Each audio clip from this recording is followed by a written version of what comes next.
तर मित्रांनो नमस्कार. तुला जपणारा आहे या मालिकेच्या आजच्या भागामध्ये आपण बघणार आहोत. आता मंजिरीनं तर खरंच खूप छान ॲक्टिंग केली असती घरी. आता त्यामुळे इकडे मात्र मीराला चांगलेच बोलणे भेटतात, कारण की मीरा आणि तो शिवनाथ मात्र जे काही खरं असते मीराचे बाबा ते सगळ्यांना सांगू लागतात. पण मंजिरीवरच सगळे विश्वास ठेवतात आणि मीरावर कोणीच विश्वास ठेवत नाही. चक्क मीराची बहीण अंबिका तीही मात्र तिच्यावर विश्वास ठेवत नाही. तर दुसरीकडे मीरा खूप खचून जाते, तिला कळत नसतं आता मी काय करायचं. तर दुसरीकडे इकडं मंजिरी त्या मार्जेरीकडे जात असते. मार्जेरीला सांगू लागते, रामपुरे घराण्याची मोठी सून म्हणजेच ती अंबिका, ती माझ्यासाठी काहीही करू शकते. चक्क ती तिच्या बहिणी मीरासोबतही भांडू शकते, तिच्यासोबत वाद घालू शकते. तर मंजिरी मात्र हसूनच मार्जेरीला सांगत असते.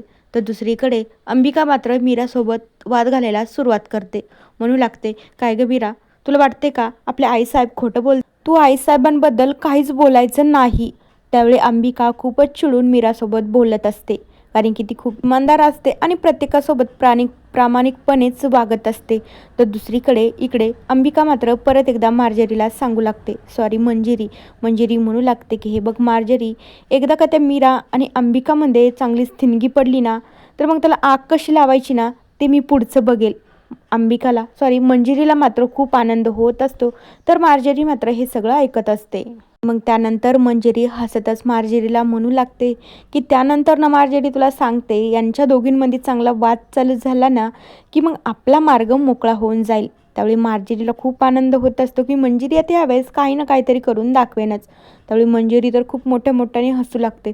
तर दुसरीकडे अंबिका मात्र मीरासोबत वादच घालत असते. म्हणू लागते, काय गं मीरा, आईसाहेबांबद्दल तू असं बोलू शकत नाही. आईसाहेबनं काहीच करू शकत नाही, कारण की आईसाहेबांच्या सोबत मुळात मला माहीत आहे तू ना हे सगळं खोटं सांगत आहे.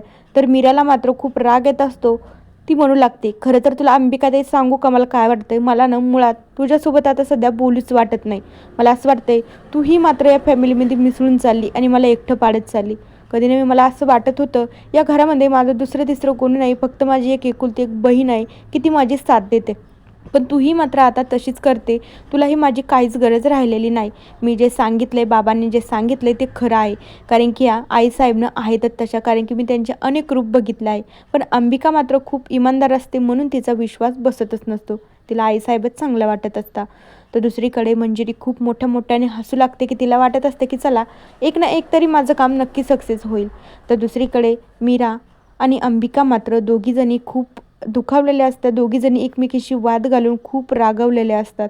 तर दोघीजणी फक्त इकडे तिकडे उभं राहून दोघीकडे एकमेकींकडेच बघू लागतात. तर मित्रांनो, बघूया उद्याच्या भागात काय होतो. पर्यंत या मालिकेच्या पुढील भागांच्या अपडेटसाठी आपल्या चॅनलला नक्की सबस्क्राईब करा. So bye.